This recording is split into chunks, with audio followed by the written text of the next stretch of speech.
Good morning. It's Wednesday. I've lost track of time. Didn't get to make videos on Monday because we got home from being out of town. And that's okay. We went camping. That was fun. Very out of the way, out in Wenatchee. That's cool. Today we're reading. We're going to try to pick the Outcast of Redwall back up and go for 2 chapters. It's bright because I have my craft light on, because after reading and other such things today, I'm going to try to paint this guy. I paint minis, and I've been waiting to paint this mini for a little while, so we'll see how that goes. But first, we books. Let's see here. Remember the last time I tried reading this chapter, I kept getting hung up, distracted. I skipped stuff, so it's been over a month, so we're going to try this again. Chapter 5, and Chapter 6, hopefully from The Outcast of Redwall by Jacques. Okay. You can see her there. You can see her. That's the Vixen. That's with Swartz at 6 Claw. What was her name again? Nightshade. I call her Nightshade. Oh gosh, my eyes don't want to focus. Dawn arrived, wreathed in soft white mist, promising a mild, sunny day. The drums beat out again over the scrub-scarred highlands, but this time the rat runners did not raise the alarm, for only one creature approached the camp.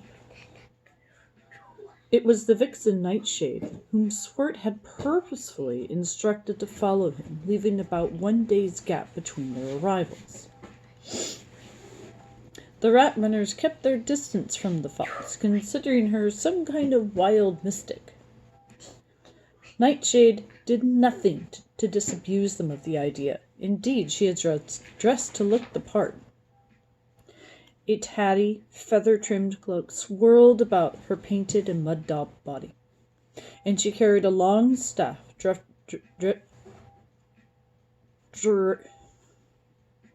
me.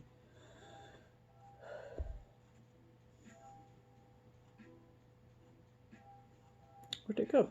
And she carried a long staff decorated with bones, hanks of hair, and shells. It clinked and clattered as she shook it at the runners, chanting in a reedy quiver. Gurgling, rattling, final breath brings me from dark forest gate. I, the messenger of death, king of darkness, lord of fate. Fires from the previous night's embers were being blown back into life by a few early risers as the runners escorted the Vixen into Lord Bowfleg's horde camp. Spying the main tent with its prominent pavilion, she made her way straight for it. 2 stout sentries guarding the closed tent flat moved nervously aside as the odd-looking fox grimaced and shook her staff at them. She stood in front of the entrance and howled a long, eerie call. I can't read this with my glasses on today, so you're going to have to deal with me squinting at things like this. Howoo! I am the seer. Aye, death has been here. The runners and sentries were obviously frightened of the ragged Vixen, who was now performing a crazy, shuffling dance in front of the main tent. They huddled together, muttering amongst themselves. I wonder why Lord Bowfleg hasn't heard her. Aye, it's strange he hasn't sent out word to snap her scrawny neck and stop her from caterwauling like that. Well, I'm not going to try to move her.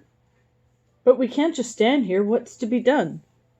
I say we go and rouse the captains. Let them sort it out. That's a good idea, mate. Come on. As word of the Vixen's arrival swept through the camp, the horde beasts deserted their tents and cooking fires en masse to follow the group of officers heading to the main tent. 2 stout captains, Greenclaw and Aggle, together with the rat named Scrawl, who was a senior counselor, heard that all the sentries and the runners had to say. They watched the vixen dancing and chanting in front of the closed pavilion entrance. Mightier than the warlord who must come to his call, I am but a messenger. Death rules over all. Greenclaw the Stout was made of stern stuff. He drew his sword, and rapping out orders, he pushed the vixen to one side. Seize this one and hold her. I'll get to the bottom of this. Greenclaw ripped the flaps aside and strode boldly into the tent. The other officers followed him in a bunch. Lord Bowfleg sat slumped in his chair, while the giant Wurg was seated on the top step of the dais, his back against the throne legs. Both creatures looked as if they were merely sleeping, but the rat Scrawl could see differently. He put his face close to Bowfleg's, and at the same time he touched his footpaw to Wurg's limp form. A short inspection was sufficient for Scrawl. He turned to the assembly, shaking his head. Dead! Both dead! Not a mark on either of them. Who could have done this? Greenclaw voiced his opinions loudly so that all could hear. I left Lord Bowfleg and Wurg alive and well with Swart yesterday. Let's ask him. The six-claw ferret was dragged into the tent by 4 armed guards. He struggled free, shouting, Get your claws off me or I'll flay you alive. Greenclaw had appointed himself official interrogator. Answer me, Swart. What took place here yesterday when you were here alone with Lord Bowfleg and Wurg? I gave Lord Bowfleg gifts, Swart sneered at the officious captain. And he said he'd accept me into his ranks as a captain. Nothing else. Scrawl picked up the gifts of spear, belts, and wine. He shook the flagon. Wine swished inside. Was this wine one of the gifts you brought? Did the lord drink any? Swart chuckled knowingly. He certainly did. Did you drink the wine also? No. It'd be churlish to bring wine as a gift, and then drink it. Did Wurg? No, Lord Bowfleg said that the wine was too good for a clod like him. Only Bowfleg drank that wine, Swart lied. Scrawl was nodding and smiling grimly as he thrust the flagon toward the ferret. I think that this wine is poisoned. Prove that it's not. Take a sip. Where is it? Swart grabbed the flagon and he drank it empty.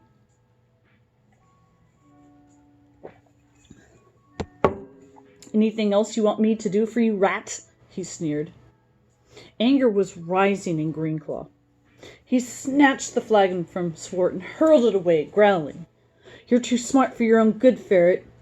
Why did you come here in the first place? Tell me. Swart spoke loudly so that the horde beasts crowded outside could hear him. I had no need to come here. I was doing well enough with my own band. Then one night I had a dream. Lord Bowfleg appeared to me and implored me to come to his side with all speed. He said that he needed my help. Greenclaw curled his lip derisively. A likely story. Bring in the fox! Nightshade was prodded in at spear point by several soldiers who did not want to get too close to her. Greenclaw asked Swart, Have you ever met this vixen before? No, never in the light of day, though I often see her in dreams. This is all nonsense, snapped Greenclaw as he paced the dais steps angrily. The vixen shook her staff warningly at him. Do not mock what you cannot understand. None has seen me in this camp before, yet I knew of Lord Bowfleg's death long before I came here. I am the messenger of death and fate. I see visions in the stars, the wind in the eyes of many. Greenclaw had heard enough. He came at the vixen. Did your visions tell you that you'd end up dead today? Scraw stepped in the way, knocking the sword aside. Put up your weapons, Stoat. The fox is a seer. It is bad luck to slay one with gifts like hers.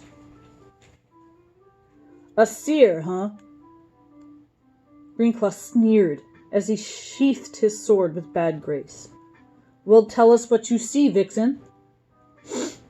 Nightshade shook her staff until the shells and bones attached to it clattered ominously. She shut her eyes and she wailed. Seasons of glory will come to the horde. No beast will lack plunder while Sixclaw is lord. Greenclaw was furious.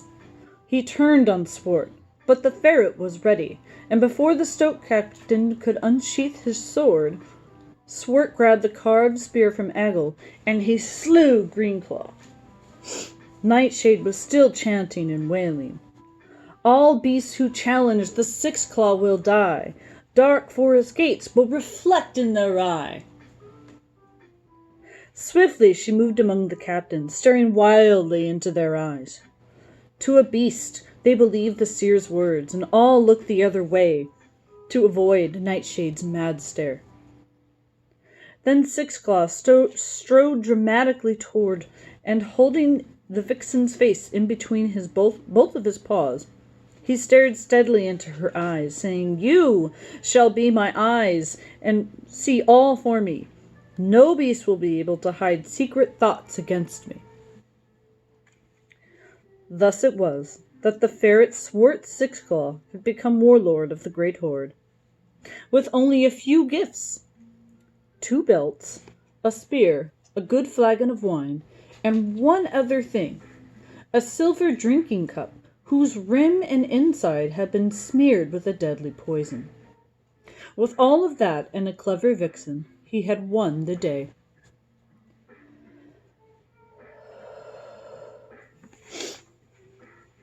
The entire horde gathered around a small hillock to hear their new warlord announce his plans. Swart had repainted the green and purple stripes upon his face and coated his fangs with fresh red dye. Drawing his curved sword from the wide snakeskin belt, he whirled in a circle in a magnificent bright blue velvet cloak which he plundered from Bowfleg's belongings, swirled around his muscular body.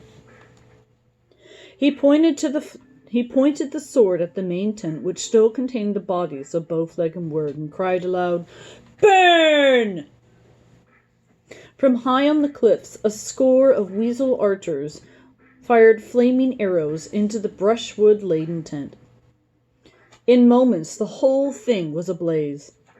The firelight danced in Swart's eyes as he held up the 6-clawed paw for all to see. This is what you follow now, from now on. 6-claw, no more lying about in these hills and scrublands. No more idling under a fat beast who is too lazy to move. Take down your tents and pack them for travel. Today we move west and south to the lands of plenty. Food, plunder, and captives. All of these you will have if you follow me into the sun-warmed lands. Yes, me, Swart 6-claw, the warlord. The earth trembled as the massive horde stamped their footpaws and hammered down their spear butts. A mighty roar rose up like thunder as it echoed from the cliffs. 6-claw! Tents were flattened and rolled. Drums were beaten ominously. And banners and banners with the new 6-claw symbol unfurled in the autumn breeze. The ferret bared his reddened teeth at the vixen by his side. Now let's see if Sunflash the Mace can pick this lot off one by one. Ha ha! We did it! We finally finished Chapter 5! Oh my gosh! On to Chapter 6. There's a picture here of a basket with what appears to be potatoes, mushrooms, and leeks. Do you know what a leek is? Leek is something that affects your blood. No, you're thinking of a leech. A leek is a tasty vegetable. A bit like a green onion. Maybe more mild and thicker. I thought you said thicker for a minute. I'm like, what?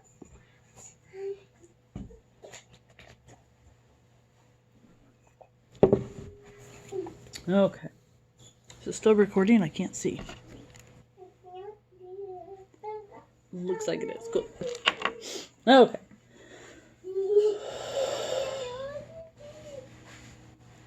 The year turned, and bright spring became...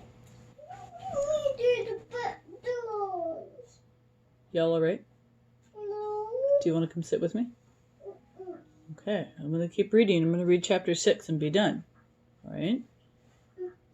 Oh. The year turned, and bright spring became bounteous summer. Sunflash the mace straightened up from his labors, arching his mighty back. The two little mole maids, Nilly and Pod, imitated his movements impishly. Ugh, that's enough potatoes for one day. Good work, he said, winking at them. Her, and there be lots o' taters left for another time. Ho, I leave 'em any grown and get ooge and girtly tasteful. The big badger looked around at the neat rows that he had created last autumn, clearing bush and moving rock until a sizable food garden bloomed in the forest amid the hills and woodland. What? We can do yogurt after I'm done reading. We can have applesauce. No, not. Until a sizable food garden bloomed in the forest amid the hills and woodland. Bordered by several fruit trees, plum, apple, and pear already growing there, plus a couple of horse chestnuts farther back. The crops cut straight furrows. Leek, onion, potato, turnip, peas, and cabbage all thrive. With mushrooms to be found every few days in the dark shelter of a rocky slab to the other side of the chestnuts. There would be berries later, red currant, blackberry, raspberry, and strawberry. Sunflash had worked hard alongside his friends, and they had taught him about growing things. He liked cultivating the land, finding he had a natural flair as a farmer. Sweeping up the tiny mole maids with both paws, Sunflash deposited them on top of the basket of vegetables they had gathered. With a single swing, he lifted the basket onto one shoulder and strode off to the dwelling cave of the Lingle and Dubbo clan. Sunflash's deep voice blended harmoniously with the two moles as all three sang the riddle song. Arm not, alas, sand, way south in the west. So starland and map, that's where I love best. Send not as alarm lone seabirds do wing. In the last most round, list to me whilst I sing. Go ahead, sit down.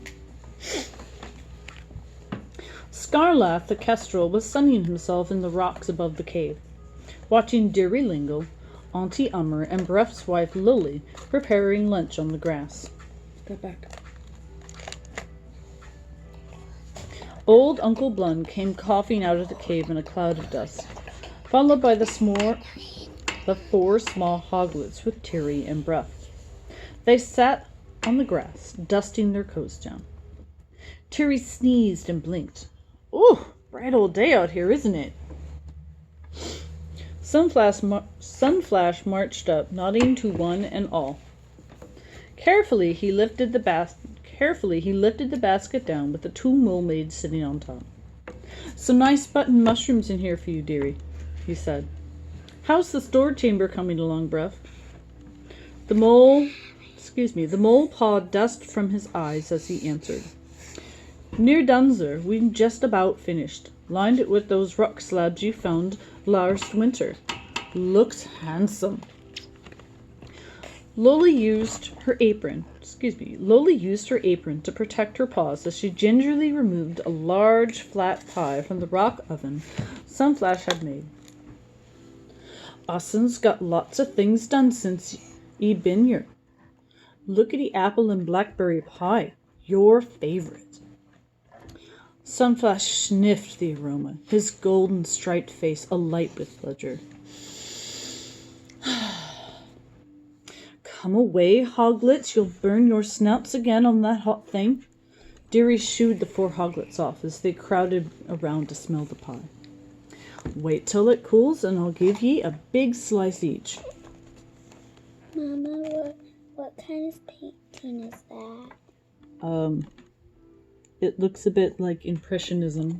Impressionism? What with all the lines, yes. Go. Okay.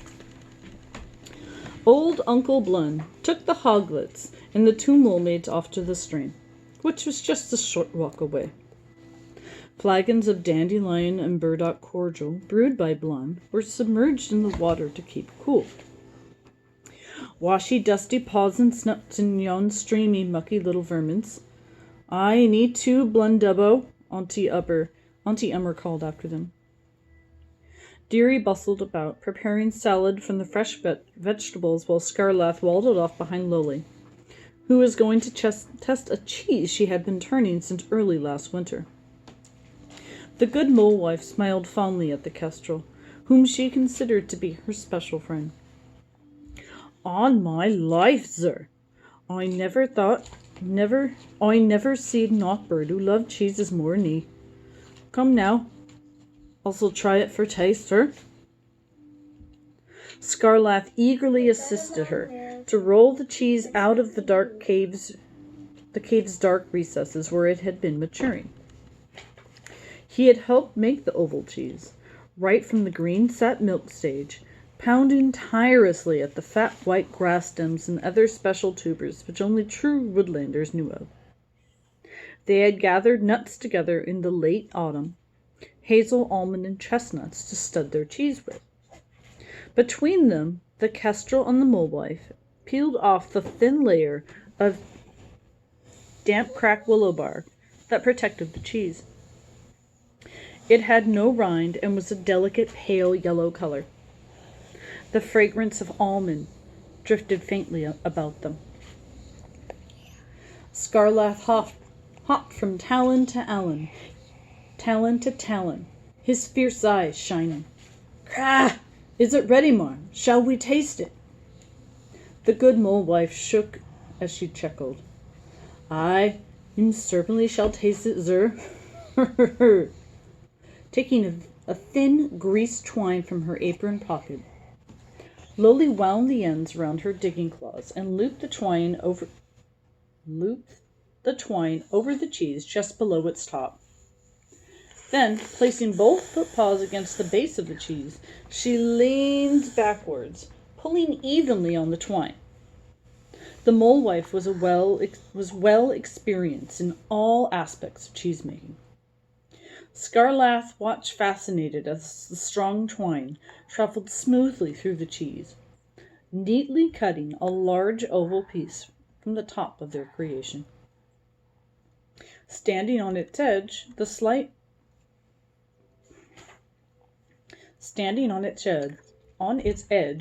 sliced resembled an oddly shaped harvest moon, with the white of the nuts and thin slivers of their brown skins highlighted against the buttercup hue of the cheese. Breaking 2 small pieces off, Loli gave one to her friend. They nibbled daintily, commenting, "Bower, you be nice and moist, with good flavor, aye? Wonderfully nutty taste, warm, good and firm. Oh, aye, none too solid, none too soft. Ussen's done well." Paw shook talon as the cheesemakers congratulated each other.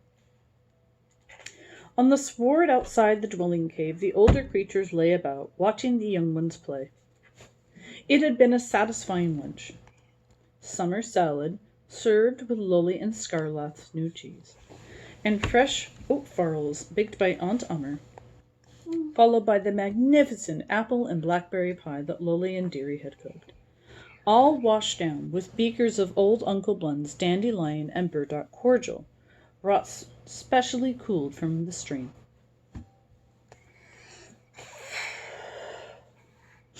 Sunflash stretched luxuriously and set his back against the sun-warmed rocks as he watched the babes try to lift his large mace between them. Terry smiled at their efforts as he sprawled beside the big badger. "'Twill be many a long season before they lift that thing, friend." Sunflash shook his massive head. "Terry, let us hope that they never have to. Learning the trade of a warrior and living in times of danger can rob a young creature of all its happy seasons, and make them grow up hard and fast as I did. Peace is such a precious thing." "You brought peace here for our family," said the hedgehog as he patted Sunflash's paw. "You look peaceful and well content, Sunflash. Mayhap you like our life." The badger had a distant look in his dark eyes. Oh, I do like the life here. I am happier in this place than I have ever been, and I wish dearly that I could live out all my seasons with you and your families on this very spot." Terry spread out his paws at the happy scene surrounding them. "Then why not? You are greatly loved here. Make this your home." It was a tempting proposition. Sunflash thought of the crops and the gardens he had created, and the dwelling cave, which was larger now and more comfortable due to his help. Fondly he watched the little ones, laughing and rolling about in the bright noon sun in the grass. The older ones, too, Auntie Ummer, Uncle Blunt, and the rest, were all firm friends, trusting creatures taking their ease together. His loyal companion, Scarlaugh, the hawk, was happy to learn the simple life. It was idyllic. However, he knew it could not last. Weighing his words carefully, he explained to Terry.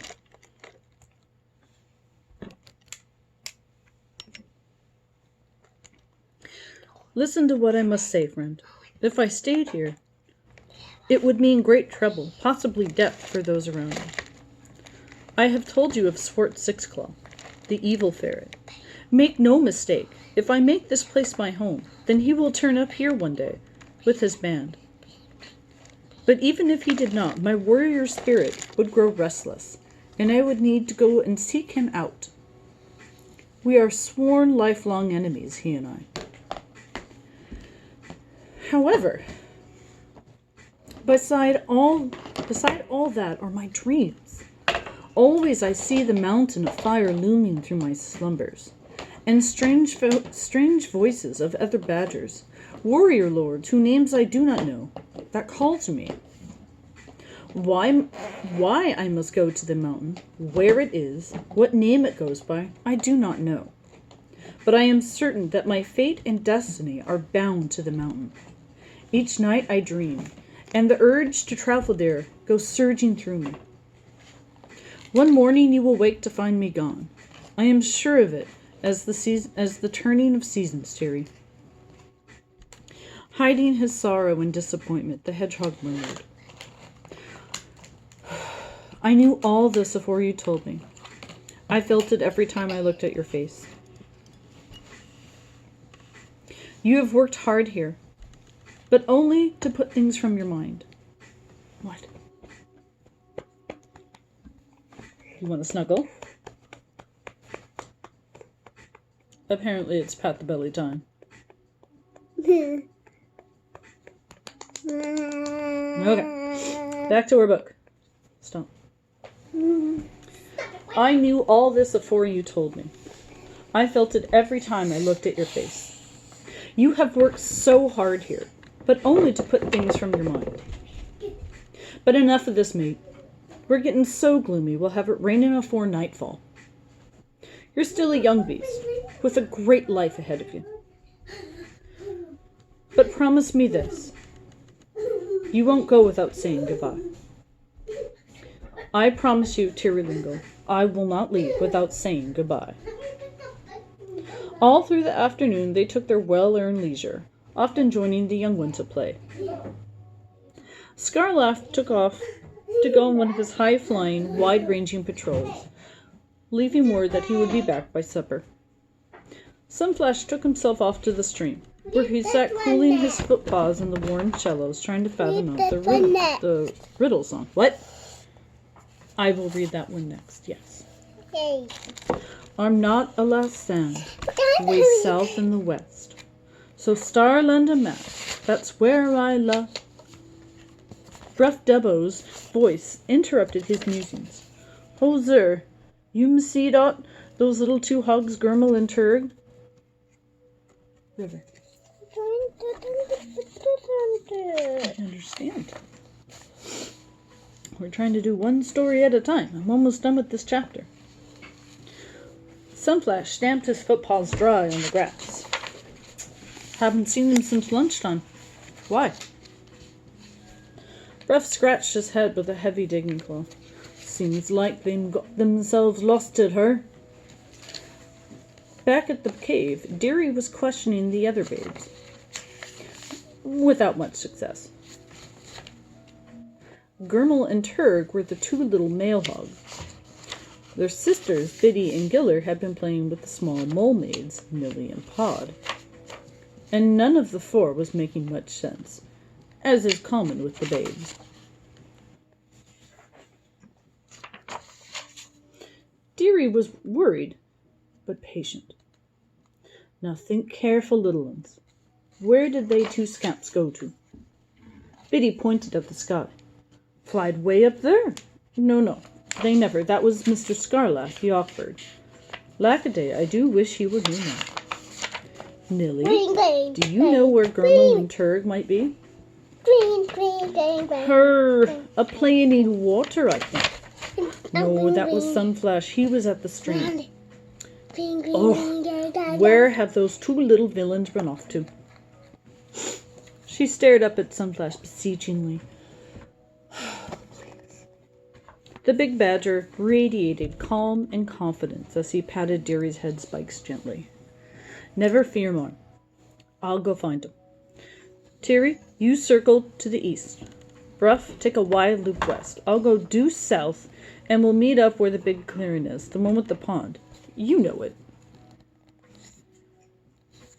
Lily threw her apron up over her face to hide her upset. Them rascals, I do wish Sir Awkward was here. Bruff twitched his nose comfortingly at her. Don't ye fret, my damson. Us'll find him. You stay by her with Dearie and watch other little uns. Having a hard time with these accents. I can read them in my head just fine, but saying them, it's kind of a challenge. Sunflash did not travel directly south. The late afternoon sun played through the leaves, casting mottled shade patterns on his broad back as he weaved through the woodlands on either side of the faint south path, searching where